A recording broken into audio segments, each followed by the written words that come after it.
Բարև ձեզ, հարգելի հայրենակիցներ, երկար ժամանակ ոչ մի ուրախալի լուրով հնարավոր չէ լինում կիսվել,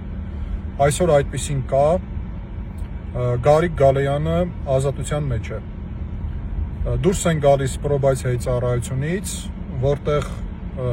հանվեց արդեն էլեկտրոնային հսկողության սարքը և Գալեյանը այսօրվանից լիակատար ազատության մեջ է, հիշեցնեմ, որ հանրության մեջ լայն ճանաչում գտած դատավոր Մասիս Մելքոնյանի դատավճռով Գարիկ Գալեյանը դատապարտվել էր 2.5 տարի ժամկետով ազատազրկման, մեր վերաքննիչ բողոքը բավարարվել էր մասնակի և պատիժ էր նշանակվել կրկին ազատազրկման ձևով 1.5 տարի ժամկետով, մենք բողոք ենք ներկայացրել, վճռաբեկ բողոք ենք ներկայացրել,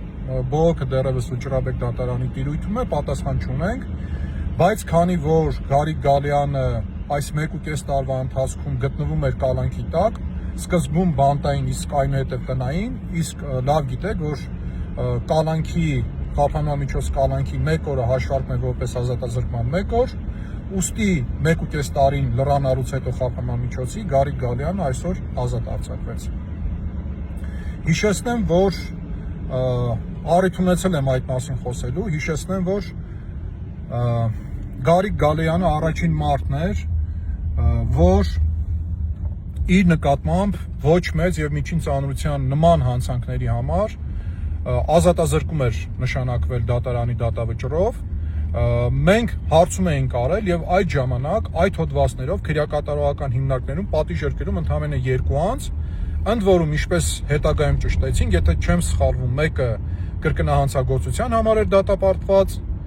մյուսը երբ այդ հանցանքը կատարել էր այլ հանցանքների հետ, այլ առավել ծանր հանցանքների հետ համակցությամբ։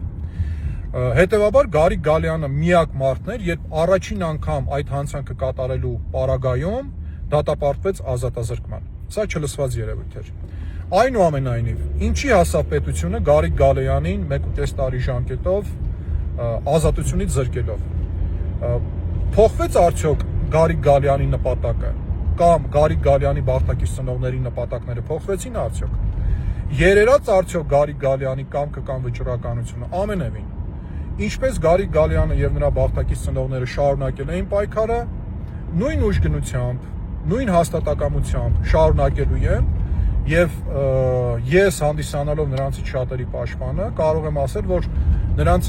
հաստատակամությունը, նրանց կամքը էլ ավելի ամրացել է, նրանք էլ ավելի կուռ են դարձել, էլ ավելի ամուր են դարձել և շարունակելու են իրենց նպատակները, իսկ հիշեցնեմ նրանց նպատակը այն է, որ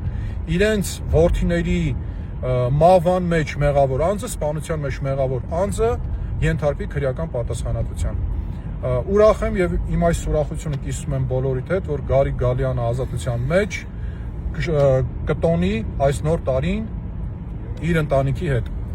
Գարիկ Գալեյանի կողմից բոլորիդ բարևներ։ Լավ եղեք։ Եռաբլուրում եմ լինելու նոր տարում։ Գարիկ Գալեյանը հայտնեց նաև, որ եռաբլուրում է լինելու նոր տարում։ Լավ եղեք։